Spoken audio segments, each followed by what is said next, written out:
Hello and welcome to another edition of the TimeFlies podcast. I am your host, Dariel. I have a very special guest with me, finally in person. Yes, I got my guy Mike in here in the building with me. What's good, bro? How you doing? Chilling, maintaining.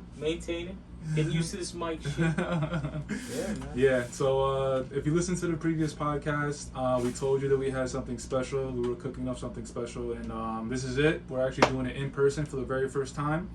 And yeah, just like Mike said, we're getting used to this microphone stuff and everything. Yeah. But also, if you listen to the episode previous to this one, you know where we're gonna go with this. This is gonna be part 2 of our ranking Kanye West albums. And what I forgot to preface was that we are ranking what we think is Kanye's best albums. We're not ranking our favorite albums. Right. We're just ranking what we why think we is his think best. which essentially, it could be interpreted either way. Yeah. Because I was thinking about it, I was like, our favorite albums. I know mine is definitely different. Yeah. My list is No, definitely my different. list is slightly different than the actual list. Okay. Slightly. Cool. But yeah, you're right. There's a distinction. Yeah, man. So we got that out of the way, and you want to get right into it? Let's go. Actually, you know what? Let's give a rundown real quick Okay. of 10 through 6, and then we'll go right into 5 through 1. So at 10, we both had Yay. Ye. And then at number 9, we had Jesus is King. At number 8, we had Life of Pablo. Life of Pablo. It was a tough call. Yeah, it was. And then at number 7, we had 808s. 808s. And then Tough call for you, maybe. yeah, it was. And then at number 6, we had Jesus. Jesus. Number 6 and 7 were pretty hard for me. 6 and 8. For Because you? when we were running through Life of Pablo, I'm like, why is this album this low? But we pieced that together. You got to check the last episode for that. Yeah, please. You got to check in with the previous episode, which you guys can get the ranking of 10 through 6. And now we're going to go through 5 through 1. So without further ado, my guy Mike, give me your fifth. Okay. Give me your 5th best Kanye I'm just waiting West for the album. moment where we hit the fork in the road. But let's see. It might be now. Number 5, I have Donda.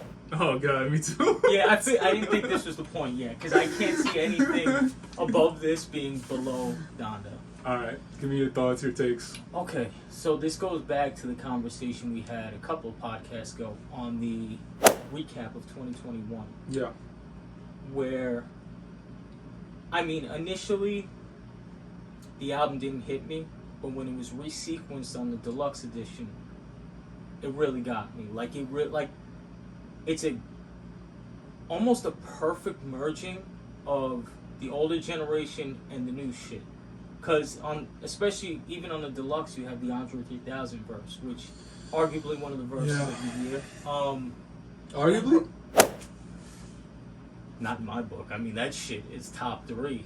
I can't see anything that was better than that verse in that year. No, I know you said arguably, so you. Yeah, I have to say arguably because you know the subjective folk out there. Like, how do you say okay. that? I mean, Conway the Machine. It's like okay, I get it. But like we were saying, with the buildup of that album versus the CLB and everything, and man, he just like flexed his production muscle on that album. Like it was produced to a T, engineered to a T.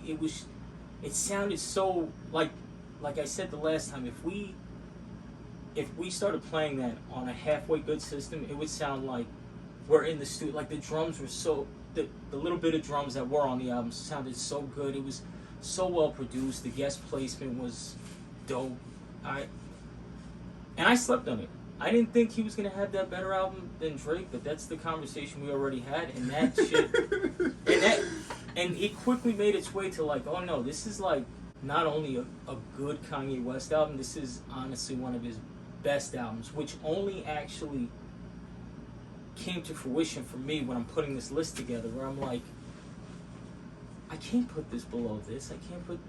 Yeah, I don't know. Man. So you just said it. You just said that it's one of his better albums. This might be one of his best albums, and it's at number 5. And 5, and we're again we're comparing we have to reiterate. Ye to Yeah, we're comparing Ye to Ye. So it's like, and it's crazy. It's number 5, and I'm right with you. Donda was Donda was just different. What he offered was different. He was able to blend in the gospel with the hip hop, but he was able to do it seamlessly in a way that's like current, where the kids nowadays can actually, because it can spark their interest and it can make them go to the album. And then again, it has they got Little Baby on it. They got Fabio Foreign. They got that's what I mean about merging the generations. Yeah. That they have the elements that the kids could see. And at the end of the day, Kanye is Kanye. So even though he's well into his 40s and his billions of dollars, like the kids, no, yay. I feel like this was a great album to reintroduce his musical genius. Exactly. Because everything literally prior up to that album was all about the Adidas, the Yeezy, the Kim K, and it was just like there was just too much noise around him. Right. And Donda was a perfect example of like when he puts his mind to something, the album is insane. And with the million features, The Weeknd, Lil Baby, Jay Electronica. Who else? Oh, Shanisha? I don't know if I'm pronouncing her name. Yeah, there was The Locks. Yeah, The Locks, Cudi, Westside Gunn, Ty Dolla. Like everyone was on this album. Everyone from all but he facets. did it in a really, really good and seamlessly way. But you know what the thing is too, and I'm gonna revisit this point as we go through the top 5 albums for him. I heard him say once, his album, I think it was around graduation time when he was rolling out Graduation, that his albums are like time capsules. And He said that? He said that. He said it in an interview. I forgot where, but it was around the time of Graduation, and it's true, and it's always stood true. Like if you listen to this album, you'll kind of know exactly where we were in 2021 in hip hop. Like there was it ran the gamut of the Westside Guns, the Kanyes, to the Little Baby, the, like I said, Fabio Foreign. So, and it merged it beautifully. It was not. It didn't sound like, nothing sounded like Kanye was overstretching his artistry. No, this album, there's no one can point to that album and be like, he's trying to sound like this, he's trying to sound like that. No, he that had album Jay and is... the Baby on the same record, but in just 2 different places on the album. I didn't like that song. I didn't like fuck it. with that Well, song, man. I mean, it's a good song. Jay's verse is very subpar. Jay's verse is subpar. But the fact that the Baby's verse is so above par, Yeah. it equals out a little bit. You're right. I'm not the biggest fan of the record. Like once again, when you hear Kanye's Insight and he says that's like an inspired by Prince type of record, and when you hear like we're going to jail, you get it a little bit. But and the guitars and all that. Yeah, wasn't the biggest fan of Jay's verse, but the prospect of like another Watch the Throne at some point is a little exciting. I don't know, man. Very good album, and for him to be at this point in the game, and he's making what I deem to be his 5th best album. I think he also thrived off the competition with Drake. It was a good after effect of like the Drake obsession he was going through at that point. I want to ask you what your favorite track off the album is, but dude, I don't know which one is mine. What mine is. The ones. Okay, how about this? How about which songs come to mind? Maybe not your favorite, but just come to mind when you think of that album. I think of the Little Baby record. I think of Is that the Little Baby in the Weekend? Yeah. Moon? Yeah, that song's crazy. I think of that record. That song is crazy. I think of Jay Electronica's verse. Oh my god. What is it? Jay Electronica? Something like that? He does so many things with his name. It's fucking impressive. Yo, you might hate me for saying this, but I haven't listened to Jay Electronica's album going with Jay-Z. It was subpar. I heard it was good. It was subpar. Yo, because, Jay, both Jays, if you listen to this, sponsor the pod. But anyway, Yeah. I haven't listened to that one. You know, and not to go too far off the Kanye, but with Jay Electronica, we waited from Exhibit C to that album. And the fact is, if that album comes out right on the heels of Exhibit C, like or a couple years after, it might be looked at different, but there's that anticipation built up. And it wasn't really that. It was like Jay is the co-star of the album, Jay-Z. It's kind of a joint album. It is, right? Isn't it? It's essentially a joint album. That's what everyone was Jay's on, telling I think, me.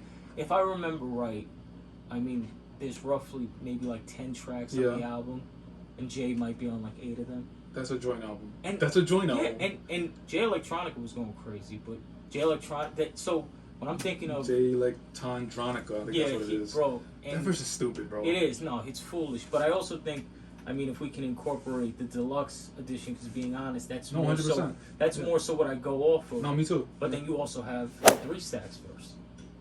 which is like, bro, it gives you chills. It's like a spiritual experience. Like, and you get the feeling like this guy is just like sitting there, and the words are just coming to him. Like he's not sweating over the pad. Like this is just him talking, and it happens to run. You know what fucking sucks about that moment when that verse and that song dropped is that it was in the middle of that whole Drake and Kanye thing.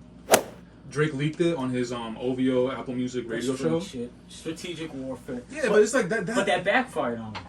It did. Because the thing is that to me, that had no hindrance to the record. I think that was testament to how good the record was. Because with all that, people remember the 3 Stacks verse more than they remember the fact that Drake leaked it initially. 100%. Like that's the thing too. It's like, and then that shit. Well, I guess okay. So maybe I should rephrase that. I guess it just left a bad taste in my mouth because of like just how it was. That the very first time we heard it was when Drake leaked it, and then the overall story was Andre's verse. But initially, Drake was the one in the middle of that whole thing with Kanye, so he was like, let me fuck up your rollout and let me just throw away this track. But yeah, that Andre 3000 verse is legendary, bro. What I remember from that verse is that he said that he was talking about his parents, how his parents had they both had I don't know if they both passed away from heart attacks, but in the verse he was like, it's funny how they both had heart problems. Yeah, his mother definitely passed away. And then he was basically saying how like his mom, I think his dad passed away, and his mom had like a really broken heart. And it's funny how they had heart problems. It's like, what? Nah, he was just going crazy. And that sent me down a rabbit hole of all the Outkast albums, AT-Aliens, Aquemini, and then you're really like, no, 3 Stacks is just different, bro. Like 3 Stacks. He's is super different, but he adds to that mystique because he's not in rap all the time. He literally comes and goes as he pleases. Because he can. He can. He can at this point because you could go to his back catalog and you could see, okay. And when he comes out of the dark, he just drops these legendary verses. And just, you know, to any TimeFlies faithful or hip hop faithful, we're never getting an Andre 3000 solo album. So I just you mean after? We're never getting one. What's the one that he dropped? Speaker Box? That was like Big Boy. That. It was the Love Below Speaker Box combination, but that was like a cheap solo album. It wasn't real. Like I'm talking about only Andre 3000's name on it. We're never getting that because he's in a creative space where you could reference his interview that he did with Rick Rubin a few years ago. He's not inspired like that to make a whole body of work. He's an interesting dude. To put his pen to it, he's a very interesting dude. He's one of the best talents we ever had. Quick little side story, and then we'll get back to Ye. But I was working back in the day. I was working in Manhattan, and he actually came into the store, and I was like close enough to him to like just observe him. I didn't talk to him. I didn't go up to him because I think he was with his mom. Not mom, but he was with like maybe his girlfriend or something. But I was like around him and I was observing him. You felt that shit. You felt it. Bro. You felt just like, I don't want to say he's weird, but he's just different. Yeah. You felt how different he was from the clothes, just the way he carried himself. And I'm not saying this just to like kind of like kiss his ass or whatever. Like I'm speaking facts right now. Like I'm just going off the memory and I'm speaking facts. Like he was just different. Like everything about him was just different, bro. To those guys, and I mean, I've only had a few experiences where I got close enough. Like I think of like a Jadakiss and BB Kings in 2013, where you get close enough to these guys, and you realize like it opens up a whole conversation or thought process of, no, these guys were meant to be here, bro. Like there's just an energy to these guys where it's otherworldly.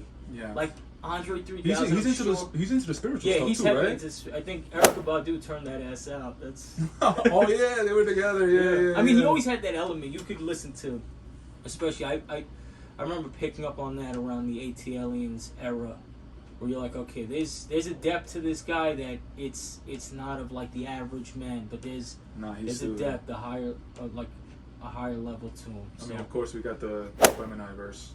I mean, there's just stupid. That could be its own. I think that might be my favorite verse of all time. But okay, let's bring it back to Ye. So we got Donda as his 5th best album. What were your moments? So Moon with Weeknd and Lil Baby, that's a moment. Junior Yeah. Junior Part 2, that beat is sick. Yeah, fire. Dude, there's so many tracks, bro. What's the one with the locks? I forget. I don't know. But another song is No Child Left Behind. That was the commercial that you had with Yeah, that like yeah. athlete track star. Yeah. That song is very like gospel-y and spiritual, but I fuck with that track heavy. It speaks I to love the that track. diversity of the album. I love that track. Oh, you know what I found out too? I don't know if you know this, but like the opening track, Donda, and it's like Donda, Donda, Yeah, Donda. yeah. I learned that the way his mom is saying Donda, Donda, Donda, Right. that's her heartbeat. Yeah. As she passed away. Right. Every heartbeat, it was Donda. You feel me? And it's a therapeutic method of handling bereavement and grieving. I think like there's a deep like therapeutic philosophy to that. I remember reading that too because I remember, I'm not even gonna lie, bro. When I first heard that, I was shitting on it too. I'm like, bro, what the fuck am I listening to? Yeah, I was shitting on But it too. around the second listen, before I even found out about the therapeutic value to it, I was like, now there's something about this that is like, it's a little calming. It does something. Oh, so you? But oh, really? But I didn't all the way get it. The first time I was like, bruh. Yeah. Is this about to be another subpar album? Is this like? But I was shitting on it too. I was like, what is this? And then when I read that article, I was like, of course. I was like, oh, it makes sense. But I knew even when I was shitting on it that he did this, and there's gotta be some artistic cachet to it somewhere. I didn't necessarily think it was in the realm of mental health and therapy. Yeah. But I knew there was some cachet to it. There had to be. Yeah. He's not that we both know. He's not a man who does things for no real reason. Like there's always a method to the madness. Yeah, he has a point in every little thing he does. Yeah, man, that album is the only knock I have about the album is that it's the deluxe because we're both going off of deluxe. It's 32 tracks, bro. It's 32 tracks. That's a lot of tracks. I mean, and again, it's a very long album, and we love the music. But it's just a long album. Yeah, it's hard. Like, just looking at it is me? a challenge. Like, just looking at it and like, damn. And that's what threw me off the first time. And I think... Because, like, whenever you throw in the album, you're not going to listen to it one time through. That's impossible. Right, no. So that kind of like, that's a little knock on me. Because, like, the albums that I have higher than Donda, it's a one listen track. One listen. And that's why, you know, you could really, it really like has an effect on you. You can really soak in what the album is about. This album, you really have to listen to it maybe twice, maybe even 3 times. No, this is an album you have to listen to at least 3 times to really get, I think. And I think... No, but I'm saying just to finish. Oh, yeah, just to finish through. Yeah. That's what I mean. Sure. Yeah, no, you can't. And the thing is, when it comes to, you know, this era and time that we're in, a lot of the guys who are putting out quality music are putting out like EPs of like, you know, 6 songs. So we're used to that hit and go. A lot of the like the bigger streaming artists are doing these 20-track albums, and we're tired of it, bro. Yeah, but in this case, I mean, it's the business again. It worked, yeah. You know, the longer track listing, the more opportunity to get higher stream numbers. Right. So I get it, but I mean, Ye doesn't have to do that. He doesn't have to play that game. And that's why I think that he just believed in all this music enough to throw it on there. And the streaming was like a secondhand benefit. I really don't believe even a guy of his status is just throwing shit on there to throw shit on. You know what I mean? He really believes in whatever value it has, it's there for a reason. The only time I felt like he did that a little bit was the Life of Pablo era, which is why I feel like, you know, that album took a hit for that reason, because he was doing un-Kanye-like things. I felt like he wasn't as careful with it, but... You know what? I'm gonna give you a little bit of pushback, because I actually felt it a little bit on this album, because if you remember his rollout for this album, he was doing the whole... Do you remember he had a camera in one of the Mercedes stadium in Atlanta, just watching him work out for 24 hours? If you remember, one of those nights, it was the Lox versus against Dipset. Yeah. And then after the verses, he had the Lox come through on his plane. So he kind of like he was like, yo, they're super hot right now. Jada's on another level, so let me bring them down to Atlanta. I mean, no, that was a clear move to the moment, because Ye had forever to do that with the Lox. I mean, he's worked with Kiss independently. I don't know if him and Styles have ever worked together. Maybe behind the scenes. I know Styles wrote a lot for people, but yeah, that was in the moment. But once again, the record was good. It was good. I And fucked with it. Heavy. going back to the time capsule point, yeah, you think of that album and look at how it triggers a thought. The Locks, Dipset. And what did the Locks do in that? They fucking... On the track, they went in. No, on the track, but also in the verses. They went... Yo, we forgot to cover that in the fucking... we touched on hip-hop. it a We little tapped- bit, but yeah. We might have a whole other podcast just Yeah, talking about that 'cause- verses individually. Yeah, So maybe stay tuned. different. All right, do you have any other thoughts about Donda? No. Really No, good man. album. Good album. I was We're- happy it came out because it kind of like revived my enthusiasm and my anticipation when I hear like, oh, we're supposed to get Donda 2. It's like, oh, something I could possibly look forward to. I haven't really felt that way. And you think it's coming February 22nd, the day he said it's releasing. You think it's dropping that day, right? I still stand by it. You still stand by it? Yeah, I don't. I think We're it's getting gonna be... Pusha within a month too. We're getting Oh Pusha. god, that Pusha song, man. Fire. Jesus Christ. Yeah, same thing. I'm happy we got the album. I'm very happy that he concentrated on the album. The track listing was a lot, but you could tell that he was fully in it. Oh, yeah. And that's the product you get when you have a concentrated, devoted Kanye. So it's like, what can you, Yeah. what are you complaining about? And in Yeah. my opinion, I think that's the hip hop album of the year, 2021. So I know, Yeah. it's like a Yeah, shit yeah. ton, No, but I feel like that's there's a good part of the consensus that probably feels that way. I mean, yeah. All right, my boy. Yeah, this is the fork. This is it? You think so? I don't know, man. All right. So hit me. What's your number 4? His 4th best album. Late registration. Mine too. No fucking way. I swear, bro. All right, bro. So Yo, here I we think go. we're gonna have the same literally list again. If you didn't listen to the episode 1, go check that out first and foremost. But second, in the last episode, me and Mike, we said that we didn't talk about this list before Not at all. recording. Not even a little. No, before recording any episode. So, last episode we were finding out in real time, and literally right now we're finding out in real time. The good, which there is way more good than there is any bad on this album. There's very little bad in my opinion. First of all, it's the perfect sequel to College Dropout in my opinion. I mean, so you get some of the same guys. You get The Consequence. You get Common. You get Hove on there. Same guys as the College Dropout Cash. GLC's on there. I mean, honestly, bro, I think of this album and I think of Drive Slow. Drive Slow had a profound effect on me, and I'm not really even sure why. Here's a bit of a tangent, but I remember being in someone's garage in whatever year, 2005, and they had this fucking wrinkly little bullshit ass radio that would just sit there and it would play all day. It was Eric Fabrizio's garage. Eric, what up? Shout out. And this thing would just play all day. You never even paid attention to it. But it was playing, I guess at 1 second it was playing fucking K-Rock, then it was Z100. This particular night, as the poker game's going on, it's playing Hot 97. Oh, okay. Now, nobody had heard this record. This was somewhat of a premiere. This is before Late Registration comes out. Right. Like I said, thing is running. No one's really paying attention to it. You're playing poker. Drive Slow comes on. What do you do? I stop. I freeze. I'm like, because music puts me, music puts me in a trance like that. So I'm like, okay, What is this? what is this?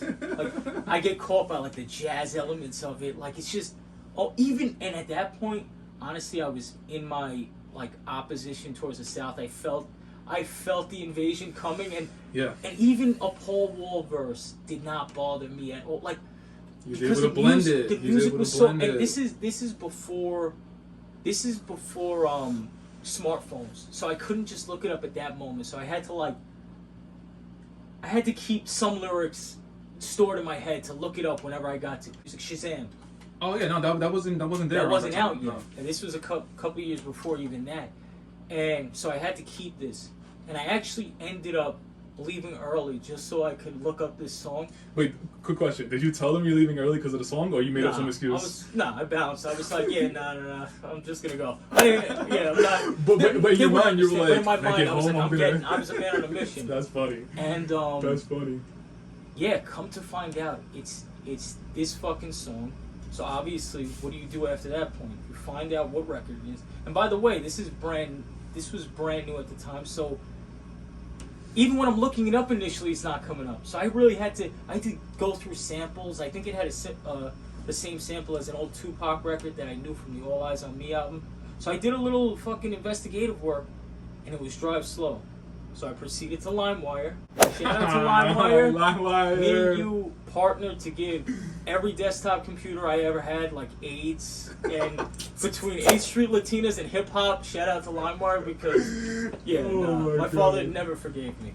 But yeah, man. And so, long story less long. So that's clearly one of my standout moments. But then no, we can't divert from Drive Slow. That song. Drive Slow. Molly used to stay 79th and May. Oh One of my best friends from. That's the lyric that stayed in my head that I looked up to. That song is amazing. Again, and that was when the whole Paul Wall in the South, Mike Jones, they were bubbling.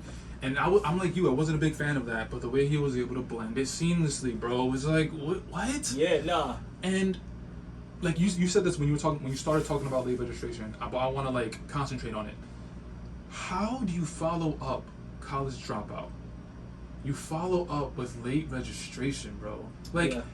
Okay, when he dropped College Dropout, there was no pressure because there was this new artist, right? And everybody was looking at him weird because the polo, they the didn't even backpack. really want him to rap like that, right? So he had no pressure with the first album. But after the first album, which is regarded as a classic, then everyone was like, okay, what are you gonna do? And he comes with late registration. Yeah. And Heard Him Say. Yeah. Drive Slow. So. Crack music. Crack music's another one. Roses. As soon as you hear crack music, it's like. Bro, I just need 4 off the top of my head, bro. It feels like you're getting punched in the fucking head.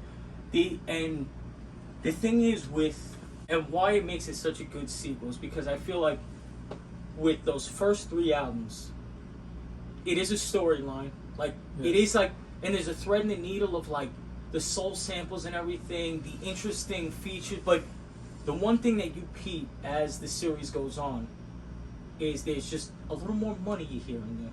So you hear a little more money in late registration. You hear a little bit more expensive. A little more fine, a little more expensive. You get the Maroon 5. Well, before I get to that, we've spoke about this, but one of my favorite records too doesn't even have Kanye on it, and it's that Gil Scott-Heron sample with Common, My Way Home. It's just a verse from Common, and I'm on my way home. Bro, that shit. That's another one. Like when I heard that, I couldn't even get off it for the longest time.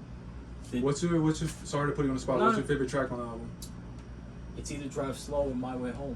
Yeah? Yeah, like legit. I mean, the thing is this is where I know we're gonna disagree. So my issue with that album is nothing other than the 2, 3, 4 sequence. Track number 2, track number 3, you mean? Okay. It's like this is the backpacker in me. Especially then. Like in time I could appreciate it more, but I'm not sure what order they actually come in. Yeah, so here we go. Number 2 is Heard 'Em Say. Number 3, Touch the Sky. Number 4, Gold Digger. Now, that's like in my opinion, pardon my backpacker terminology, it's the pop portion of the album, and it sets it off.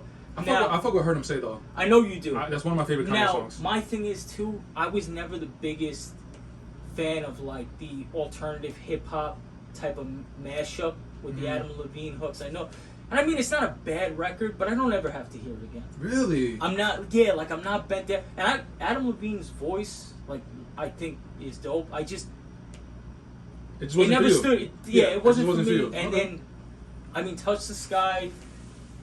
It's another one, but the reason why I give a little more leeway to Touch the Sky is because we get Lupe Fiasco out of that record. Possessed like a gun charge. Like, so, and that sent me down the Fahrenheit 9/11 fucking rabbit hole.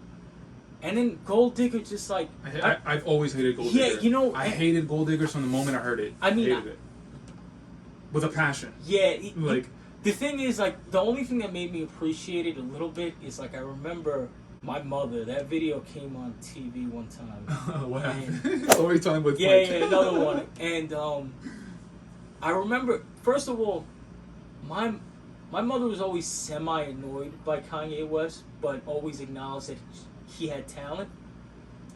I I literally don't think she could pronounce his name right to this day. She still calls him Kane West. I was literally gonna say Kane. I don't know why she like leaves the Y out, but I remember her pointing something out about Kanye, and it's true. Like he has all these like references in his music, and in Gold Digger you really hear that. Like he's got a Michael Jackson reference here. He's got the like, and it's interesting. But all in all, that record was just not. I don't have to hear any three of those records. The rest of the album, timeless to me. Those records kind of stay still in time. They are what they are, and I respect it. But I don't ever have to go back. I could easily go 1 to 5 and go through. Yeah, Heard Him Say, man. Heard Him Say for me is one of my favorite Kanye songs. I just love that song. Like I just love how good it feels, and it feels good. But he's not doing it. And you can't look at him and be like, yo, he's soft. Like no. And the way he blends in Adam Levine, I love that song. Track music with the game, bro. Yeah. So when I heard this album again, Yeah. first and foremost, listening to the album again, I was like, besides like you said, Touch the Sky and Gold Digger, after those 2 tracks, I'm like, this is not a skip. This is not a skip. This is not a skip. Right. This is not a skip. Yo, there's so many moments in that album, bro. But when that crack music comes on with the game, and obviously they just dropped the record maybe a few weeks ago, Easy, when he's dissing Pete Davidson. Yeah. But like, you also when I heard that track, like you forgot the moment Game had when he came into the game. Capsule in Time. Yeah, you know. Capsule and When he and came that into was fresh hip-hop, off like- the documentary. Yeah, he had a moment when he came in. He took over hip hop for a little bit, but again, Kanye blended him into his world, and what you get is crack music. And I was like, this is just great production on this song. God, bro. Like this is just great It's production. invigorating. Like it does something. You hear it, and that can incite riots. Like that. It's that crack music. But the thing is that I also remember because that was in that moment of time, Game and 50 had beef, and I think Game has a verse on the song, but Kanye took it out because he didn't want. Yeah, there was something like that. Yeah, I remember yeah, because yeah. I remember even finding it weird that he was only on the hook at that time, and I remember it being something revolving around that. I don't know why. Like that moment, that song to me, it didn't get its just due. Like when that album dropped, I know he came out with the singles. Of course, everybody has singles, duh. But like, I don't feel like people were talking about That's it. the beauty of the album cut. Everybody has a That's different the song. beauty of the album cut, bro. Like Yeah. that's how these albums are supposed to be. They get their records that everyone loves, and then they get their record that you fucking love, and that's Kanye always retained his hip hop in that sense. Like he always had the album cuts. He always had, and But another point I wanted to bring up on this album Absolutely. is why even keep the original Diamonds on there when you have the Diamonds remix with Ho's verse? The remix is in the original, right? And I think the Yeah. original is a bonus, right? Something like that. Okay. But at that point, I mean, Ho's verse did something because that's not even Kingdom Come Hove yet. That is Nah. This is the Jay who's like in The Last Dance. They have when Jordan just started to come back to the gym with B.J. Armstrong. He's shooting around a little. That's what the stage Hove was in at that point. That's so weird. I was actually watching that earlier today. It's fire. It's Best insane. documentary ever made. TimeFlies podcast. But what do you call it? So this is the point. So he's shooting around. I just got what you said. Yeah. We need to have an episode on that. Yeah, Okay, my bad. facts. That shit Okay. is ridiculous. I just got what you said. Okay. But bro, so Okay, so his verse on Sierra Leone remix Yeah. is after Black Album but before Kingdom Come. yes, Okay. it's 2005, and I mean you also had the verse on College Dropout, which is after. Actually, I don't know how that sequences Black Album and College Dropout. We might have College Dropout came out in 03 and Black Yes, Album came out in 03. They did. I'm just not sure the month. I feel like if I remember right. I know Black Album came around like fall winter of 03. Right. I College don't know. Dropout I guess was earlier.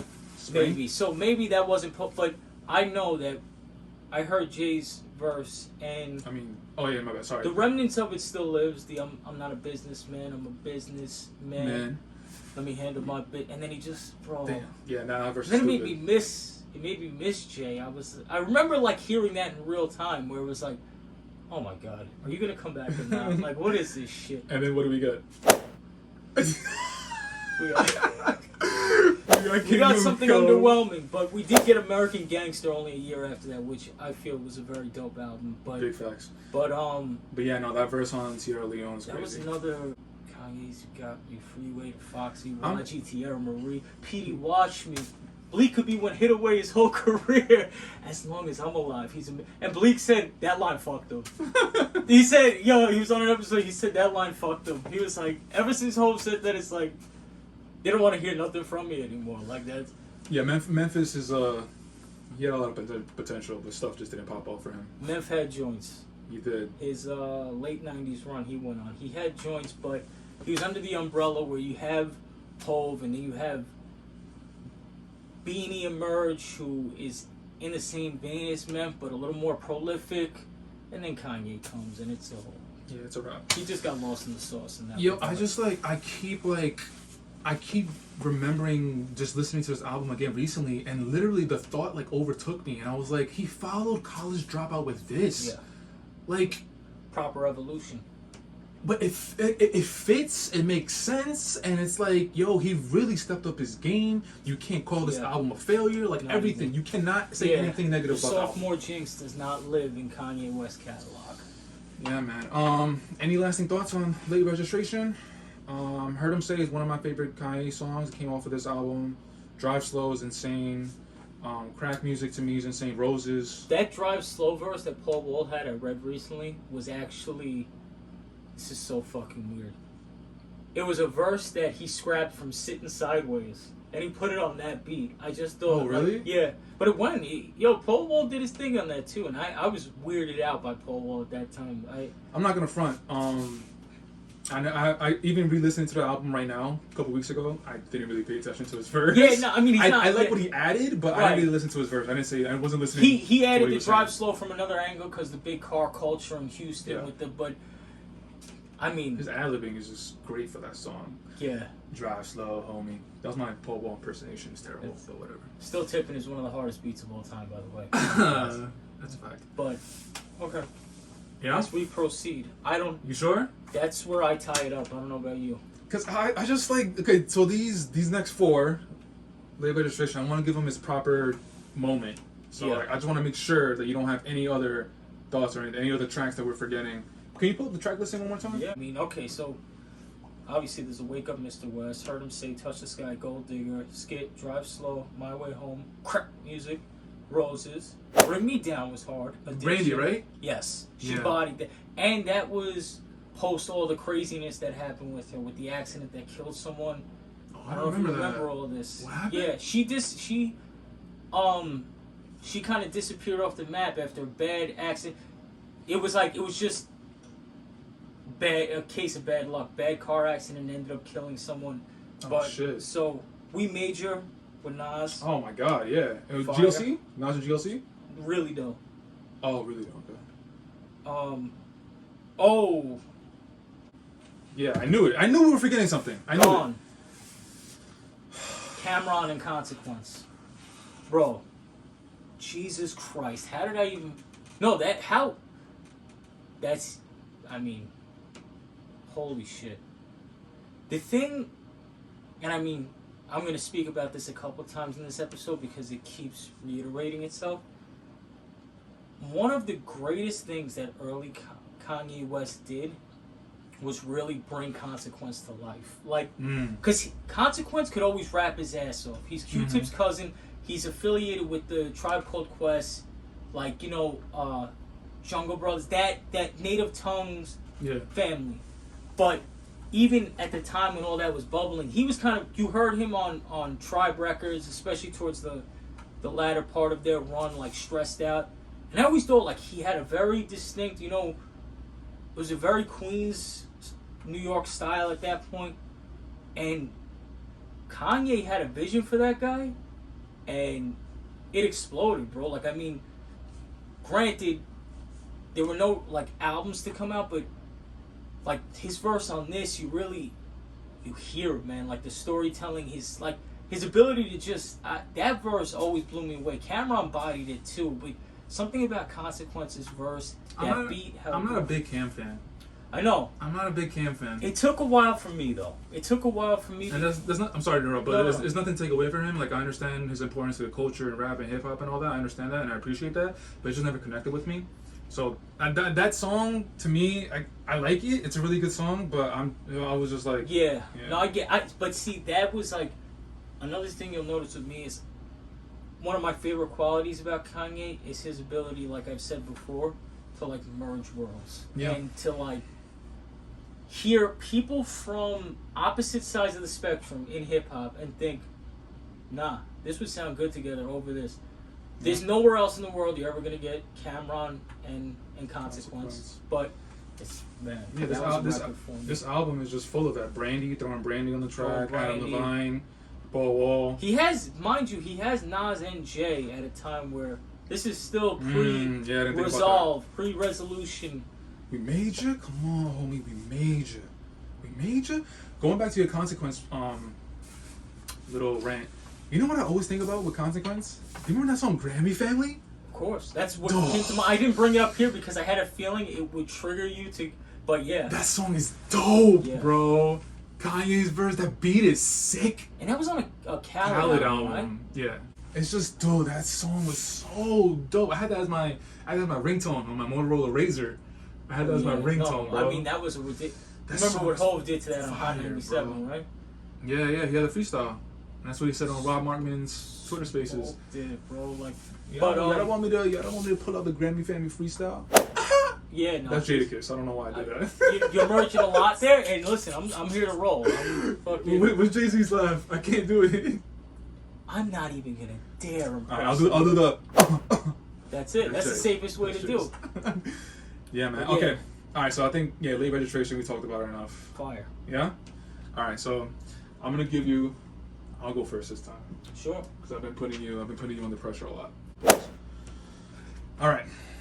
What I think is Ye's third best album. Let's hear it. I got Graduation. Me too. Oh, that's cool. Me too. That's fucking cool. Me too. Me too. Me too. Me too. Graduation. Okay, so when I think about Graduation, the first track, Good Morning. Yep. Insane. Yep. Good Morning. Ooh. That's insane, bro. Starting off an album like that? Listen, here's another fucking piece. Jesus For all the- Christ, bro. I'm sorry, Cam, my bad. No. For all the TimeFlies listeners, whoever hears this, your wonderful host here had a Cadillac that. Yo, I appreciate you bigging me up a lot, bro. Of course, I man. appreciate you bigging me up, dog. all I day. appreciate you, dog. Had a Cadillac. I forget what model. Cadillac DeVille, 98. Cadillac 98 Cadillac DeVille, all white, clean. You hear me? Clean. We What'd used you to call call it it? the Pimp Mobile. Pimp Mobile. Now, when I'm listening to this album over again, as soon as I hear Good Morning, I think of me and this guy. It's 2007. It's the beginning of our senior year of high school. And he's not going to remember this, but I remember it because I couldn't get my album in the stores. So I had to order it off Amazon. So he had it first. He had the physical. He puts it in as soon as I hear Good Morning, the colors start fucking going everywhere. And then when I re-listened to this album again, it brought me all the way To that back moment? right there. I Like love that. it full I love that. circle. And I love that. bro, I mean, it's hard not for me to be subjective with this album because though I do feel it is technically his third best album, it's also my third favorite album for personal reasons, like the times that it's attached to, but also the music. Like when you think of like, Oh my god. bro, where do we start? We're talking about that whole like the series of College Dropout, fucking Late Registration, and then Graduation. Which I don't know if it was. I guess it was intended to be Insane. the conclusion. I think there was Good Ass Job. Yeah, I think that was supposed gonna be to the come last one, yeah. But this was the perfect conclusion, man. Like it had all the elements of the originals, but you saw his artistry once again going up to another level. This is almost, you hear him making bigger music. You hear like Can't Tell Me Nothing. He's doing interesting shit with the production. When that dropped before the album actually came out, I remember thinking like, this is like nothing I've heard from him. It was a slower tempo. He was utilizing the Jeezy ad-lib as like an instrument. It was special, man, and you knew it from the time you heard it. Like and that's not even like, I mean, and when you talk about album cuts, you got Everything I Am for me. You got Take It because you're gonna remind me of some shit that I. My guy. Okay. So many Okay. thoughts just come into my head. So the first thought that came into my mind, first and foremost, this song does have a dud. Drunk Hot Girls with Mos Def. Yeah. To we me, don't talk, and it's okay. with Mos Def, which is a shame because I love Mos Def to death. It's a shame because when I saw that track and I was like Mos Def, I'm like, whoa, what's this gonna be? And then it's like a kind of like a jokey song, and I was like, damn, whatever. Yeah. Okay, put that to the side. I don't understand why that's on the album to this day, but. Me neither. But put that to the side. Top 5 MCs, you ain't gotta remind me. Top 5 MCs, but you gotta rewind me. Head so big, you can't sit behind me. Bro, I think I got that wrong, but Jesus Christ, bro, that Barry Bonds. Stop with Lil Wayne. Stop. That's Wayne in the height of his moment. That track is stupid. Bro. That is pre-Carter 3 Wayne. So we're talking mixtape Wayne. He's going crazy. Once again, Time Capsule. God. Kanye West, Time Capsule. That song is ridiculous. That's definitely one of my records. No, that song it's stupid, bro. Wayne is spitting his ass off. Ye's keeping up with him. That record doesn't even have a hook either, really. No, it's just no spitting. Barry Bonds. And then it just Wayne comes in. That shit was some fucking... Here's another hit, Barry Bonds. The one thing I don't like about the album, and actually that period in time of hip hop, that was the period in time when everybody was like, because one of Wayne's lines is like, Havoc, oops, I meant Havik, I'm picking than the Easter rabbit. It's like they were saying words, but they were like mispronouncing the words to rhyme. I'm like, that was annoying, but that is not. Listen, we're gonna a callback, if you will. That's a product of 3 Stacks. Okay, Stacks, that's a 3 Stack thing. He used to do that. If you go back to '96, once again, go back to AT Aliens, which we all know 3 Stacks had a profound effect on Wayne. That goes without question. I think Wayne has even said it in places. Yeah, I think so. And so that's an offset. And I remember, but everybody was doing that in hip hop at that time. Everybody. I remember. That was the time where, because for me in my head, 3 Stacks finally started to get like worldwide credit at that point. Around that time, like he was like people were like maybe because he was gone for a minute and then he pop up on like the what's that international Walk It Out and Walk It Out international player pimp shit. That verse is stupid. Where he's just going dumb on this, but yeah. So to go back to your point, that was an annoying thing, but. That record was incredible. I also remember during this album when it came out, I remember going into the album, Ye was doing a whole bunch of interviews and he was talking about he went on tour with U2. Yeah. And he realized on tour that the reason why U2 is incredibly successful is because a lot of their music is stadium music. So in the next album that he was going into, he wanted to create an album that's very stadium feeling like. And you get what's the biggest thing off that album? Stronger. You get stronger. You get a Homecoming even has elements of like that big. Homecoming has a stadium feel to it. Yeah. I remember how it starts. And they play it when you go to like sporting events. You'll hear Homecoming every now and then. Yeah, but that's a story going into the album, and you feel it on this album. Definitely. But also, one of my favorite Kanye tracks is on this album. Flashing lights. That song is insane, bro. That song is so stupid, bro. It's like a perfect song. It's so good, man. I love that song, bro. And I'm gonna have a shameful public moment because I love this guy. You already look ashamed. Yeah, what are you talking about? I love this guy's music and everything. I never knew if I was pronouncing his name right, Dwele. Oh yeah. Am I pronouncing? I think I'm not like sure. I like his solo R&B shit, but I never knew how to pronounce his name right. Dwele, if you listen to this, first and foremost, get Ye to sponsor the pod. Yeah. But second and foremost, we love you, yeah, sorry for mispronouncing your name. Yeah, I don't know your name. But yeah. But he's on there. Do you remember the video for that? Of course. It was a little weird. Because he was.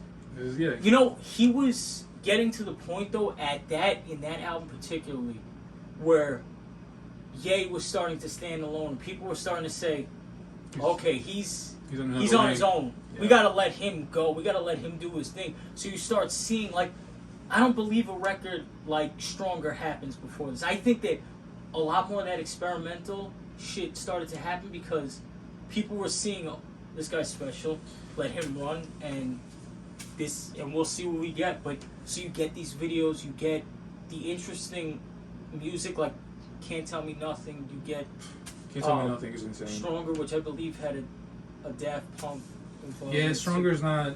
Even when I heard it for the first time, like I understood what he was doing, but I wasn't a fan of it. Stronger and Gold Digger are probably two of my. I just don't. I hate those songs. Stronger, I can't say I hate. It's definitely not a record I necessarily think of when I think of how good this album is. But you know what made me hate it? It's still playing on like Z100. Of course. It's so annoying. It's like, it's such a Z100 song. Yeah. It's so annoying. I'm like, oh, I fucking hate it, man. I knew it when the moment I heard it, I was like, okay, radio song, I get it. But like, still on the radio now, and I'm like, it just added to my dislike to the how song. How much do you not miss artists having to make records for the radio? Now all the artists we like don't necessarily have to make records for the radio, and I don't miss we're all that. thankful for it.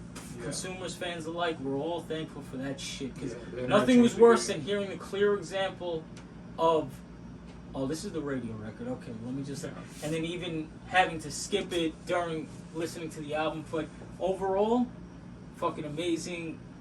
And, you know, I mean, I don't know if this song got diluted for a lot of people because we're talking about radio record. But I also remember hearing Good Life for the first time at the end of an Entourage episode. It was right before the actual album dropped, but I remember it was circulating around the early blog times, and that Kanye was going to premiere one of his records from his upcoming album on this episode of Entourage. Nice. Now, Entourage is a dope show. I just never really happened to watch it, but I watched it that night. Oh, nice. And I remember hearing it, and once again, you get T-Pain, who we could all feel how we feel about T-Pain. I think he's a talented dude. His music wasn't necessarily my taste, but that record was really dope. I still like it. Yeah, it went everywhere, but it was a really dope record. I like the video too. Do you remember the video? Yeah. Video was dope. I think the video, as soon as I hear the song in my head, I think of the video. Welcome to the good life. Bro, we got Everything I Am. We got Big's brother. Was Big's brother. That used to be ho, and yeah, that was like the first time I think Ye acknowledged somewhat of tension between him and Jay, which would be a running gag in their entire relationship, like to this day, to the point. Well, no, he's bigging up Jay in that song. But he's also saying, like, it almost sounds apologetic in the song. You know what I mean? He's apologizing for. He's probably going crazy. Who knows? But no, I remember that he was getting a little bit of flack for that song because like that moment. So that also that album. It was also the moment where Rolling Stone had that magazine cover with 50 Cent versus Kanye West because 50 was coming out with Curtis, and it was kind of like a changing of the guard. Thank God, because I hated that street moment in hip hop. So Kanye with this album really took over the game, and then from this moment forward, you get your whole generation following. I think up until very recently being within the last 5 years, the streets have not dominated hip hop since that point. Up until drill music came into the fold, now drill music is the prominent sound in hip hop. But I still don't feel like it's an overwhelming. No, because the thing is, at this point in time, if we want to hear something, the internet is always there. We don't have to listen. We're not consumed by the radio. We don't have to hear the biggest thing. But I'm sure if you go by the numbers, the drill shit is going to be the big, because it's the that drill shit. I mean, I can enjoy it sonically if I'm in the gym or something, but young boys killing each other over drill music, it's not worth it. Catching a life sentence at 17 years old, 18 years old, whatever, it's not worth it. It's not worth, like, preach. Just use your creativity, because you got the production behind you. Use your creativity a little more, because all that murder, bang, bang, naming guys, and then feeling the peer pressure to see this guy when you see him, it's not worth it. It's music. It's music. So really get and tackle your creativity. It's there. I say all that to say, yeah, that's a good point. Thank God you bring it up, because that was that fork in the road. That was the fork in the road where hip-hop had never not been street. It had never not been street up to that point. True. That, that fork in the road represents the moment where the culture goes left. Yeah. And there's always the the street shit. It's always there, but after that point, you get the Cuddies, you get the Drakes, you get the Coles, you get the Kendricks, Wale. You get the guys who come into prominence, and they're not from the background of these. No. These are like college kids or Yep. suburbanites, like, and the focus became more the music than like, well, he said he shot someone. Did he actually shoot someone? So we weren't and people were able to explore their creativity more in that sense. They were, so it was overall a good thing. Even though, Definitely. listen, I grew up on, and you know this, I grew up on the 90s shit, the Mob, the Ray, the Ghost, Nas, which would be considered street shit. It's, in my opinion, high artistic value street shit. It's not just like, I'm going to come into, like, we both don't really fuck with that type of shit. But, so, I grew up on that, but it was like a breath of fresh air when it's like, this whole lane opens up and it's like, okay, Yeah. I could get with this. Yeah, definitely. So what I was gonna say is that so we had that 50 and Kanye showdown, but I was also saying that he was originally getting flack for Big Brother because in that moment of hip hop, it was kind of like this feeling of like, yo, don't really show your feelings, don't show any admiration, don't show any respect, and he was like, no, I'm gonna drop a song that's telling everybody that like I admire and I look up to this guy. He's helping me out. I want to get to where he's at. Right. And like that wasn't really done at that time. Right. So Pulling the pride down, because the pride was the ultimate armor at that point in time. big facts, man. Graduation is, oh my god, such a great album, Good man. album. Barry Bonds, Flashing Lights, Everything I Really Am. fucking good album. Big Brother, Homecoming, Good Morning. Jesus Christ, bro. Yeah, so that's How number did that 3. album end? Big Brother, I think so. Was Big Brother was? Yeah. Shall we do a? Yeah, go ahead. Yeah, you're right. Because then there's a deluxe with Good Night with Most Def on. The Glory was good too, man. Yeah, The Glory was a good record. Excellent album. great album. All right, I'll go again. Yeah. Take over the top 3. Number 2. This is interesting. I Because this is the think ultimate. we're different. I think This we're is the different because there's only ultimate 2 moment. options. There's only 2 options, but this is the moment. All right, Hit me. I got College Dropout. Me too. Oh wow! Me We're gonna have literally Me the too. same list. That's Me too. insane. Me too. All right, man. Let's get into it. Okay. You start. Oh, actually, yeah. I'll start. But can you pull up the track listing because there is something I want to get into specifically. But College Dropout, man. Yeah. First of all, Groundbreaking. super groundbreaking. Going into this album, like we just said, I'm gonna reiterate real quick. It's heavy street going into this album. 50 was at the pinnacle of his reign This in was hip hop. 50's year. Yeah, This this is 50 the pinnacle of hip hop, and then all of a sudden you got this kid who's always wearing polo, having a backpack, and he's just talking about artistic stuff. He's talking about coming from Chi-Town, not having a lot of money, just being a true artist, talking about black people and their struggle to get through life, but able to put it in a really artistic hip hop way. This album just made such an impact, bro. He's talking real life shit like that any person on earth can relate to. Like it's not just geared towards the street. It's geared. He's incorporating school elements throughout all the track titles, throughout the obvious, the name, the cover, which wasn't something that was ever really glorified in hip hop prior. There was so many interesting angles to this album because it's like the backpacker and the Benz, there's a lot to it. It's a layered album, but he's able to blend it and he's just in, blending, bro. He's rapping.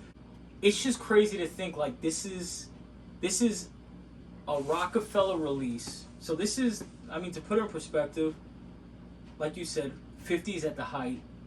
Jay's dropping Black Album at some point that year. That year, yeah. Beanie Siegel is having a run on Rockefeller. So these are like super, with the exception of Jay, but like super street content. And here comes Ye, and it's the soul samples, which is, I mean, there's a lot of debate of where that goes and who that goes to, whether it's Just Blaze, Kanye, Bink. Bink doesn't get enough credit, but he is an incredible producer Shout out Bink. who's around for the foundation of that Rockefeller sound. But we call it.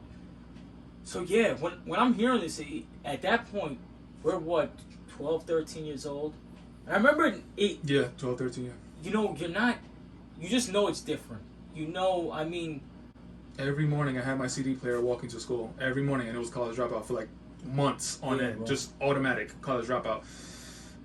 Let me see that track list because there's a portion of this album. I think it's a 3-track sequence where it's like, what?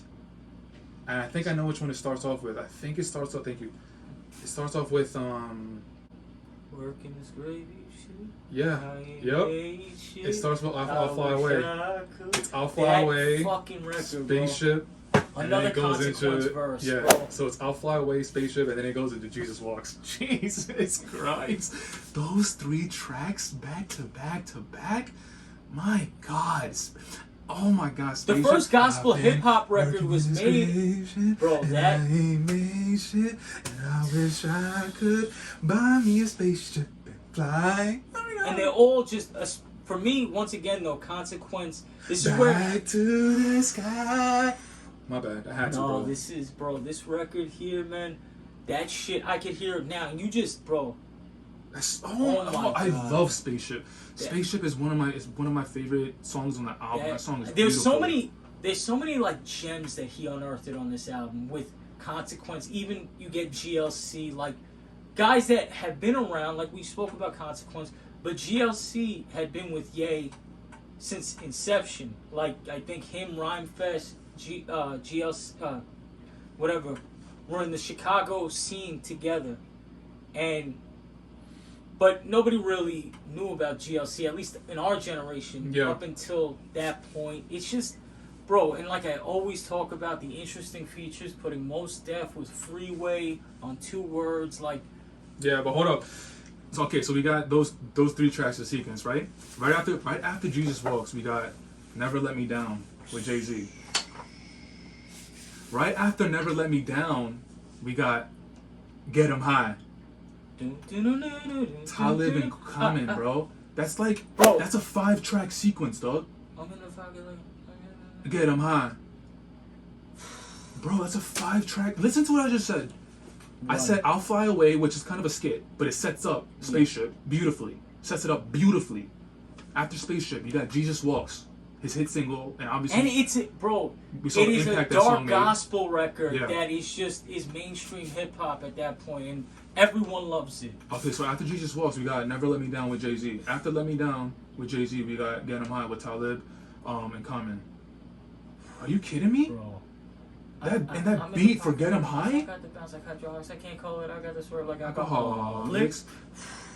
I was in freshman year, I was going through a hella problem.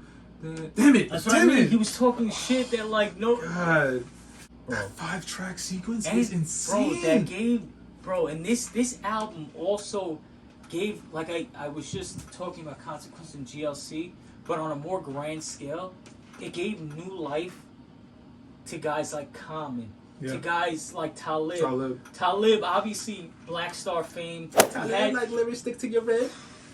I gave you that awkward eye contact, by the way. Sorry about that. But he was just like, he ended up having his own run. I remember he had a few albums after that point that I really enjoyed. Common, it was a whole rebrand after that. But if you pay attention closely, this is like Kanye being the visionary. A microcosm of Kanye's visions. He was always a fan of Common, and he probably always felt like, nah, this guy, no one's like, he's a star. He's like Chi-Town Nas. Like he does something. He had a vision for these guys. Consequence. He had a vision, and executed to like a T. A T. Even with this album, what he was doing, like he wanted to present that dichotomy of, I'm a backpacker, like I'm a real hip hop guy. But I like this Rockefeller chain. I like this Benz too. Like we're in the same. Like I have friends who are with the street shit, but I'm a college kid. Yeah. My mother's college educated, doctor. So I think she was the first black president of a college or something like that. There were so many like beautiful contrasts that came to a head on this album, and it became the foundation to just Kanye West's artistic identity, and that's why this album is as high as it is, because it's a monumental moment in hip hop, and it spawns probably the greatest artist of this generation. Big facts. Okay, so we're still gonna get into more positives about College Dropout, but obviously we need to talk about. As far as me personally, Sure. to me, there's a dud in this album. Oh yeah. Workout. Oh no! Workout is a dud. Workout. For is you, at the moment, you thought it was a dud. Yes. I love that song. At the moment, it was even worse. At the moment, I was like, "What is this shit?" I liked it. I thought it like blended perfectly with the album. My thud is "Breathe In, Breathe Out" with Luda. I fucking hate that song. Ooh. Yeah. Wow. Yeah. We're heavily on the opposite sides. No, of but the that fence. record's bad too. Oh, you don't But like see, it either? No, but that. I hate that song, But bro. see, that beat is this is so what I mean annoying. about this- Breathe in, breathe out. I'm that's a sorry, bad- man. I don't mean to be so intense, but like I just didn't like That's it. a bad one. I didn't like that. I think that's pretty much my only dud on the album. It's like 20 tracks. That's my only dud For on the that- album, bro. Pre-streaming 20 tracks too. Big facts. So, yeah, I say workout and breathe in, breathe out. Wow, breathe in, breathe out was bad. I don't like it. I was never really a big Ludacris fan. I was just about to say it, Yeah. bro. I was never respect, like he had his records with the Neptunes where, Southern Hospitality. bro, that shit was hard. But it's like since that point, That beat is sick. there's nothing I could really get with from Yeah, I mean, from there on it's out. like Luda, real quick, is going on a small Luda rant. Luda, like, he kind of took the Eminem route, but whenever he was dropping an album, he always made, like, this big gesture of a video.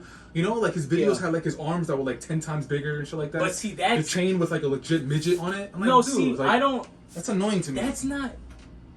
And then, my bad, Yeah, I'm sorry. yeah. But that's it. That annoyed me, along with, I just never connected with his music. Yeah, no. So, At the end, as far as, like, the visual aspect, that's one of the only things I liked about Luda, because that to me was Missy Elliott, it was Busta Rhymes, yeah. like though it was in that vein.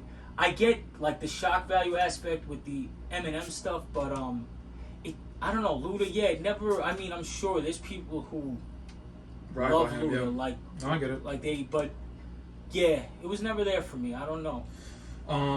That's honestly my only dud of the album, but I think I just looked at the track list and I'm pretty sure that right after Breathe In, Breathe Out is 2 words with most. Bro, I mean, 2 words, Shot Town. That song is. that I mean, there's not really even much I could say. It's just you have Freeway. So on this album, you have, on this song, you have Mos Def, who is just a wordsmith's wordsmith. Mos Def is formerly known. Yasin Bey. Yasin Bey. At the moment, yeah, he was called. Actually, Mos Def, one of the only celebrities on earth that I would actually like to meet. I don't have that for some reason. There's always been something intriguing about him. You have Mos Def rapping his ass off, going into the social aspect as he often did, especially around that point because that was post 9/11. I remember him on Def Poetry when he would go crazy on there too, and it was kind of like one of his poems off Def Poetry on a record he smoked. And Freeway is like, especially at that point, Freeway was doing something so interesting with rapping, like the way he attacked beats and flowed on beats was so. I also think of like What We Do, and it's just the way he attacked the beat. I never heard some. I know that's some Philly shit because I know that the city of violent Muslims, but there's something about the way they would go on a beat, and it was so intriguing to me. And Kanye comes on, like you said, Shot Town, rep that till, bro. It's just, the beat is crazy. It's like it sounds like Mania, and then you got the soul sample. It's just incredible, bro. College Dropout. Re-listening to this album, re-listening to College Dropout, Leave Registration, and Graduation, I was in awe of the trifecta that he pulled off. Yeah. I was in awe.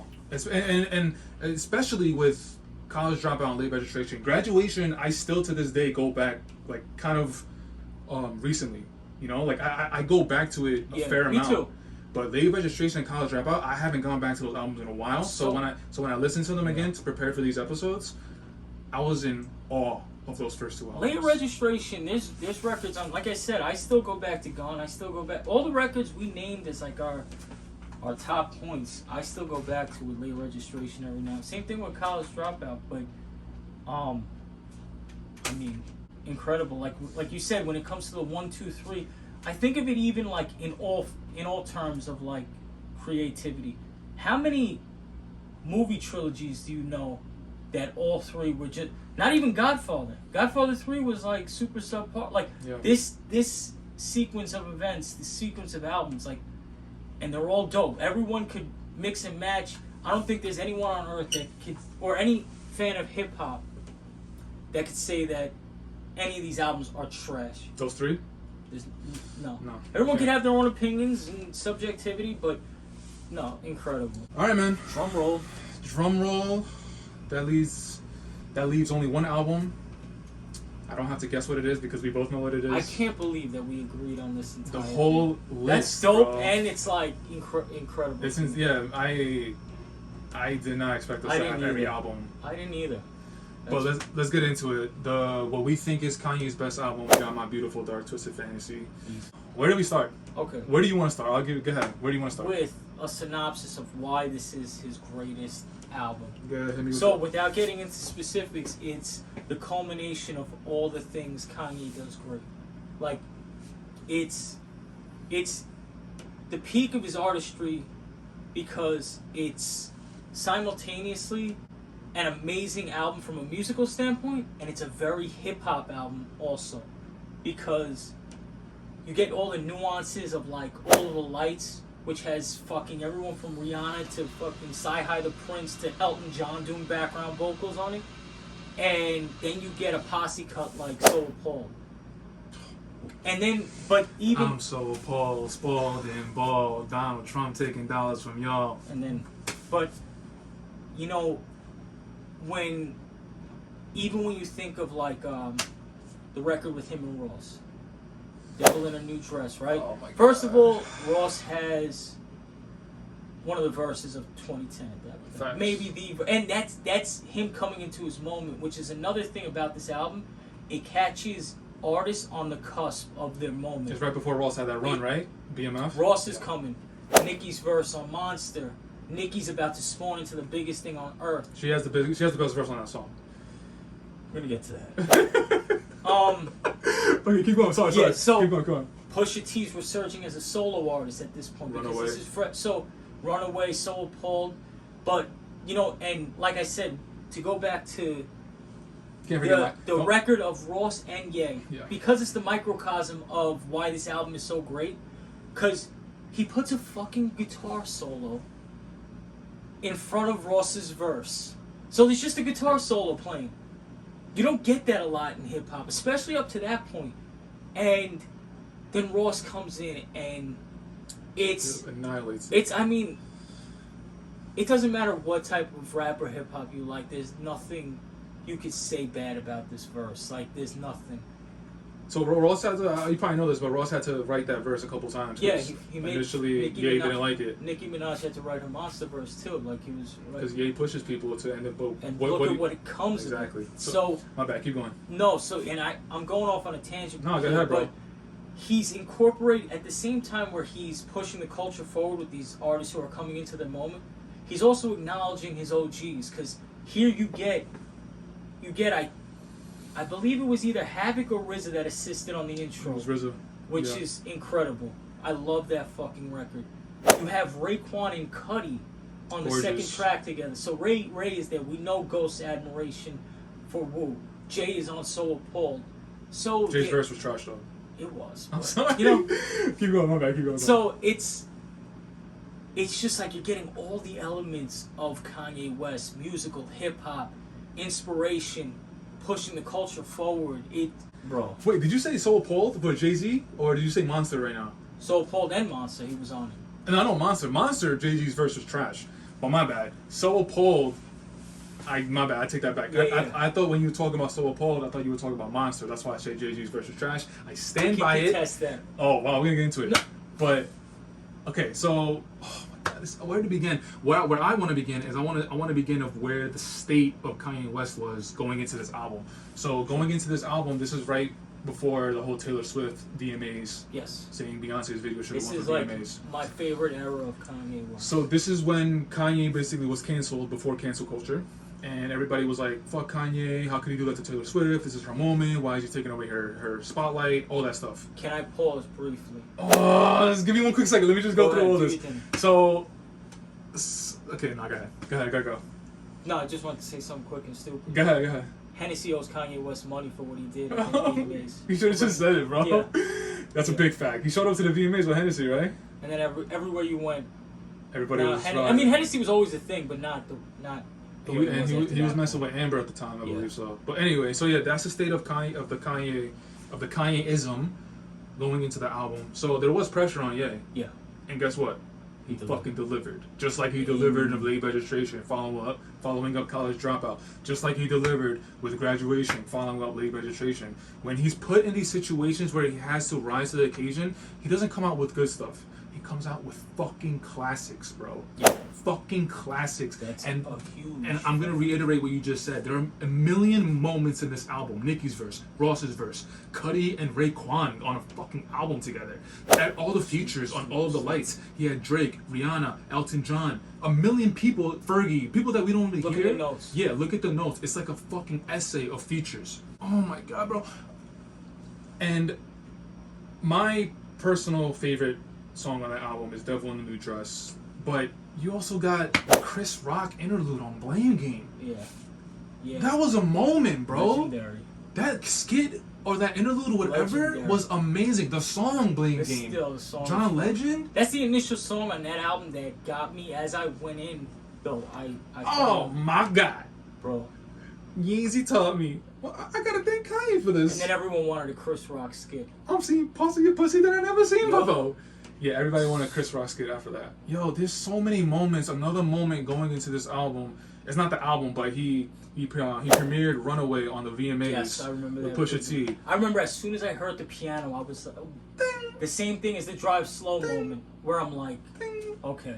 And all of a sudden, it's like, what? And then he was wearing the red Solars, Nike 2, Yeezy 2s. My favorite era of Kanye's wardrobe too, I think. Yeah? I think so. I might have to revisit that. Mine might be 808s. It was dope too. His I like the wardrobe was wardrobe crazy. more than I like the album, I think. Yeah, man, that Devil in the New Dress, the beat, the Ross verse, Ye's verse, it's just like, what? And then also, so what he also did was, in the creation of this album, he went to Hawaii. He went to Hawaii, and he just, it was like the Dreamville training camp. It was a rap boot camp. Rap boot camp. He brought everybody that he could get his hands on, RZA, Cudi, Raekwon, all the features on the album. Yeah. People that didn't make the album, I believe, were there. Yeah. And it was just like, all a moment, and like us as fans, we would hear these rumors through like Hot 97 because blogs were popping at the time. Yeah. But blogs were at kind of their peak. Yeah. So we also got to see articles on the blogs about like what Ye's doing for There's his some album. CIA top secret shit going on in Hawaii. Oh, and also and a lot of them are in black suits for no reason. And also another moment is he was doing the Good Fridays leading up into this album, which is a couple of the songs landed on the album. Power was one. Right. So Appalled was one. Yep. So Appalled, and it wasn't with all the verses you got on the album version. There were some that weren't on that Good Friday version. Right. Oh, but on So Appalled, Sci-Hi makes his introduction with an insane verse. Insane. Sci-Hi is a fucking alien. He's an alien, bro. Sci-Hi, bro. Put respect on You his need name. to fucking drop the album. No Dope on Sunday was amazing. Classic. You That's need to a drop classic. another album. But his introduction on that, Yeah. and I know you know the story that he's in the studio sessions with everybody in Hawaii, and he's helping Ye with his verses. But I think he's in the studio all by himself, and he's like, "Fuck it, I'm gonna fuck around," and he records. Yeah. And then like a couple days later, Beyonce, Jay, and Ye are in the studio, and then he plays So Appalled, but he lets it run, and then they all three of them hear Sci-Hi's verse like out of the blue because they didn't know he recorded anything.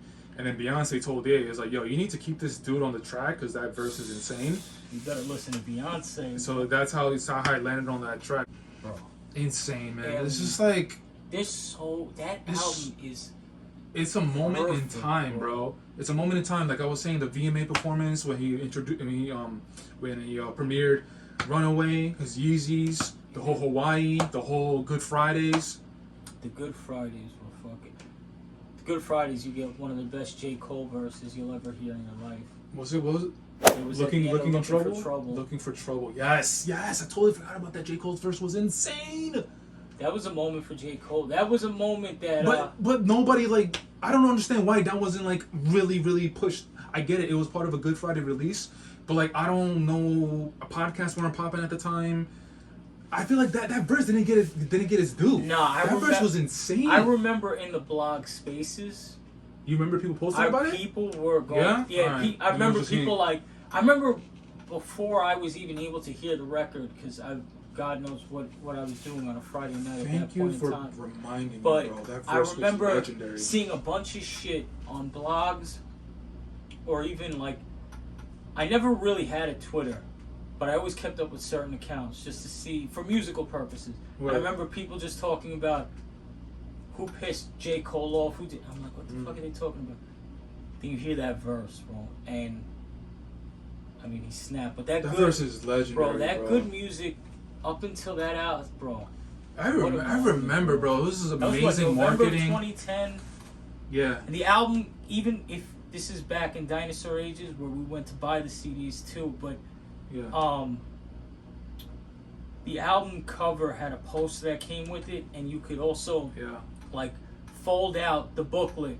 So instead of flipping through the booklet, you fold it out and you see all the credits lined, and that also kind of put emphasis on all the shit that went into all of the lights, because when you see that listing, you see all these names and the abbreviation, like, yo, what the fuck? It's like an you don't essay. Actually hear all of them, but they're there they're somewhere. Contributing. You know, and it, bro. And I remember when you bought the album, every album, it was like a red box, but in the center of it was like a picture. It was like a statue face, or it was like a ballerina. I got the ballerina. Right. I was gonna say that every album had a different one. It was a ballerina. I think I got the statue head. So did your poster come with the statue head? I forgot. My poster. It's so funny because as I was cleaning out a closet, I found a Nike box with like a bunch of the old CDs, and Beautiful Dark Twisted Fantasy was in there, and this was in the midst of us talking about us doing this, and I had a moment where like, you get the poster, it's the ballerina on it. It was just dope, man. That was a fucking moment. Nah, that album is, my God, I can't get over that album. That album was amazing. I it. still go to that album to this day. Me too. What's your favorite track of the album? Tough call, bro.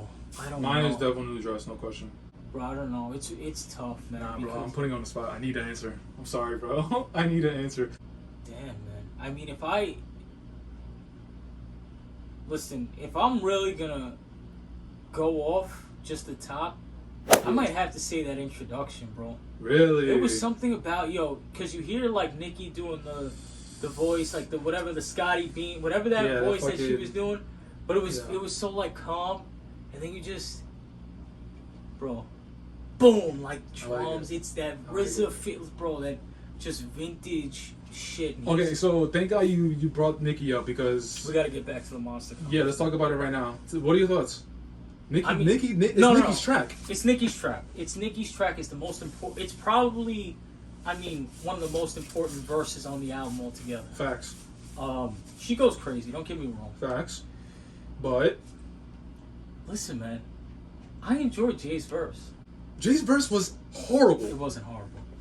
And he's talking about Godzilla and monsters. Yeah. Okay. But he's also like. I get caught up in like the intricate hip hop shit in these verses where that verse was trash, my boy. That verse was trash, dog. I'm sorry. That verse was trash. He's responding to Beanie in that verse. Yeah, I'm gonna let you cook. I'm gonna let you rock. Putting their feelings in the air. I remember. I know there was a bunch of opposition to that verse, and I get it, but. I liked hearing Jay over those drums, man. Obviously, Nicki has the most important verse, and she's going crazy. She has the most important verse, but she has the best verse as well. The best verse. The best. I'm gonna have to.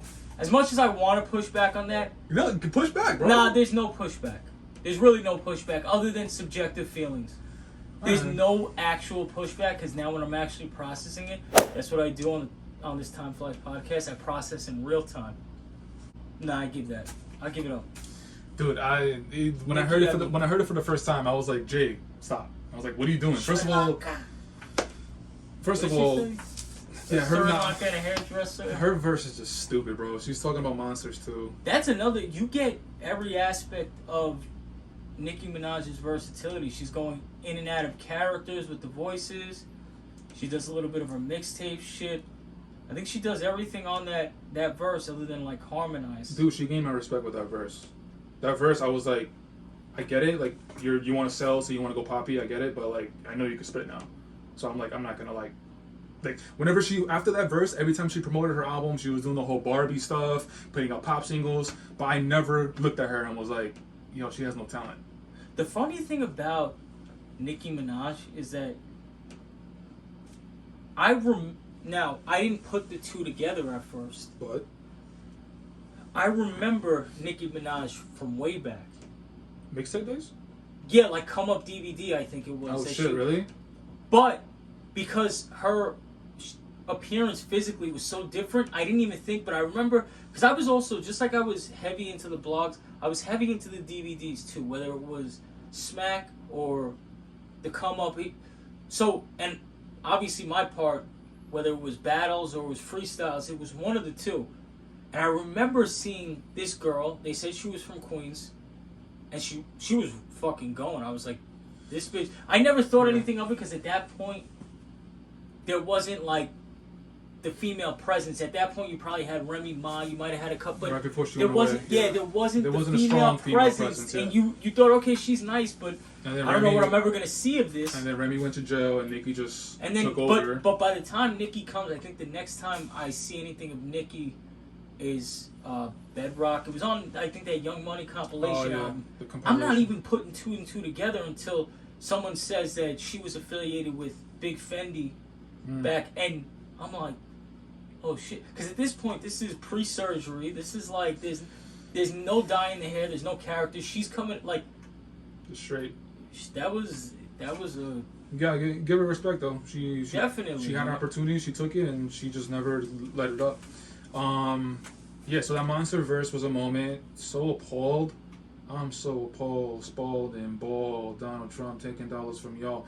That beat is... When I heard that beat for the first time, and everybody spit, and I was like, this is a great song. I'm like, this is a great song. Amazing. Everything about that song. Sahai is my favorite verse. Yeah, I think that's uncontested. I like the part where he's talking about his girls, but he's like talking about them referencing them in months. Yeah. And it's like April was, to March, and then May, some crazy shit, bro. I love rappers when you can hear how much they care about the craft. Like, you can hear how much Sci-Hi cares about his pen being respected. Yeah. I mean, I'm always going. Whenever I see something of Sci-Hi's, I'm always tuning in because I just want to see what he's up to nowadays. He's fire. He's absolute fire. But as far as the album, man, Dark Twisted Fantasy, like, going into this list, I knew that was my number one. Me too. And I originally thought that Jesus is King is going to be the last one, but then I flipped it. But I knew Dark Twisted Fantasy was number one. Like, I literally, starting off the list, I wrote it down. Too. I just wrote down Dark Twisted Fantasy number one, and then everything else. I knew it was Dark Twisted, and I knew it was Ye. What happened in between there came after a lot of thinking, because there's a lot you go through. You go like you said. We lived in real time with Kanye's whole career. It's not someone like even some of my favorite artists. Like, it's not like a Nas. It's not like a Nas where I had to. Yeah, when I was 4 years old when Illmatic came out, bro. When you grew up, I had to go back because I have cousins or I had an uncle. I had someone in my life who was like, nah, this is where you gotta check. And I mean, he's my favorite. There's just it's a different thing when you grow up throughout the span of an artist's whole career. Because we were, like you said, we were like... we lived with it. Well, yeah, when Kanye popped off College Dropout, it was 2003. We were like 12, 13. Yeah. So we were old enough to be aware of what was cool in music, our ears what wasn't. Were open, bro. And then we grew with him. And to now, to where it's supposedly Donda 2, the 22nd of this month, this is where we're at. But Dark Twisted Fantasy, man, it's just... Blame Game. It's just like, it's such a beautiful song. Play the blame game. I love it. And then Chris Rock interlude. That song is awesome, man. And then the content of what he's talking about is amazing. That song is incredible. Bro. Chris song. Who's Chris song? Someone. Chris Rock's. I can't talk. Yeah. Chris Rock's skit interlude within that song is brilliant. Yeah. Brilliant. It just adds more texture to the song, bro. It's just like it's funny, obviously, but it goes with the messaging of the song and the content of the song. It's just brilliant, bro. Chris Rock came with it, bro. Everyone came with it on this album. And then again, it just reiterating for the millionth time. It's just Ye blending all these different worlds. That's it. And then you touched on it. Another story about that album is like everybody was wearing Gucci suits in the album, bro. black and white. Like he was all about business, bro. Oh, and he was also like, I remember seeing photos of the studios. He had like signs on the studio walls with like no tweeting, no photos, no everything. Just music. This is I just just about heard music. a story about how Big Sean almost got written out of good music for. He didn't violate the no phones, no recording.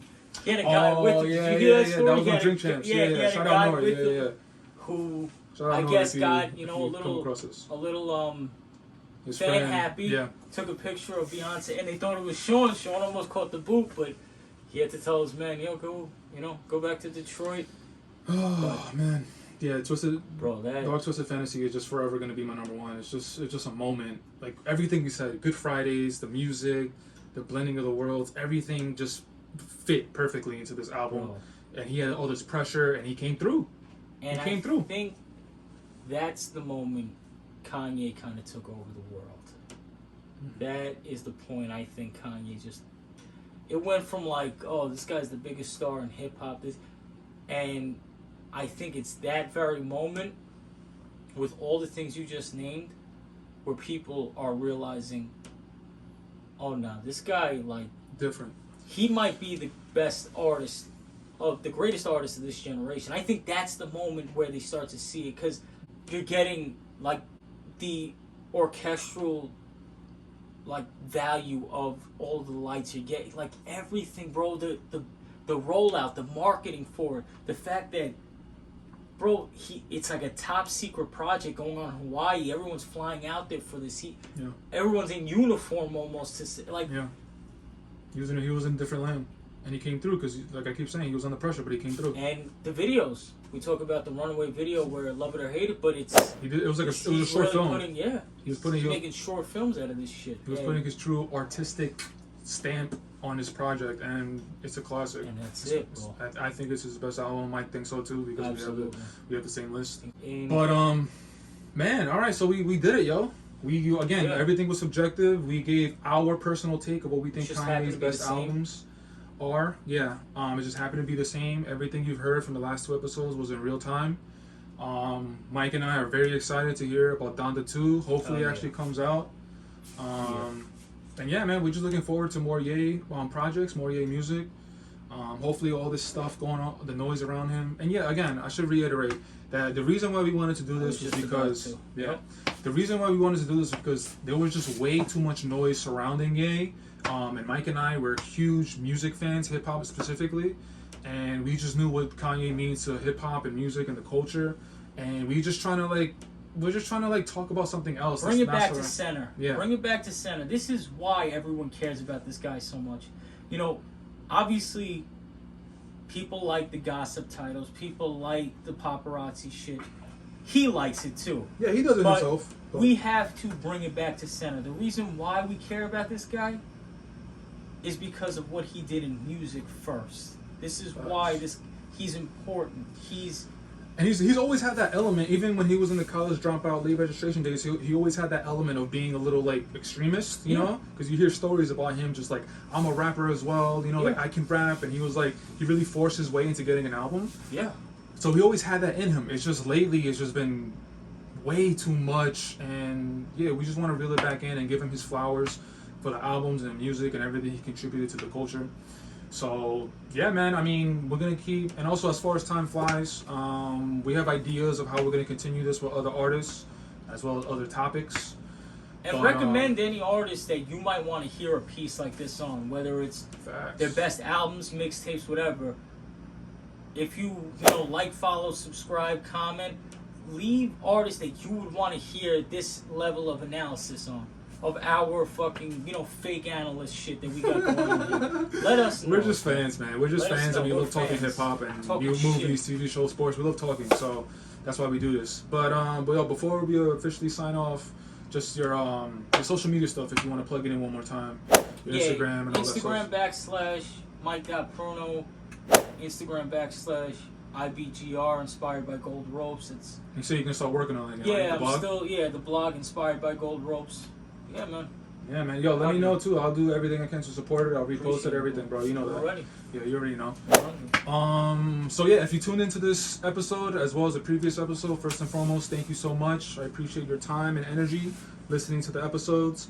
You can catch TimeFlies on Instagram, timeflies.1221, on Twitter, timeflies1221. And if you have been noticing, I do have some stuff here, some merch. I got the nice little TimeFlies dad cap. Keep I got the hoodie. I got the hoodie right That's here. embroidered lettering, by the way. That's not just printed on. Big facts. I also got a little tote bag. It's not that big, but you go to the website. It's on the Instagram bio. timestaysflying.bigcartel. I have a couple items up there if you want to check it out. Support the boy. Every little bit helps. But very last thing. Thank you, my guy. Thank you for giving me your time, your energy, contributing to this. This is something that I've been wanting to do for a while. And like I said, you were the first person that I thought of when I thought about just music podcasts, not even Kanye, just music. Yep. You were the first person I thought of. And seriously, I don't want this to go unnoticed. I really appreciate your time and energy for doing this. I appreciate you having me and thinking of me. You know we could do this all day, bro. Absolutely, man. I appreciate it, man. It's big. Thank you once again. Yeah, man. Until next time, we'll catch you on another episode of Time Flies. Peace. Peace.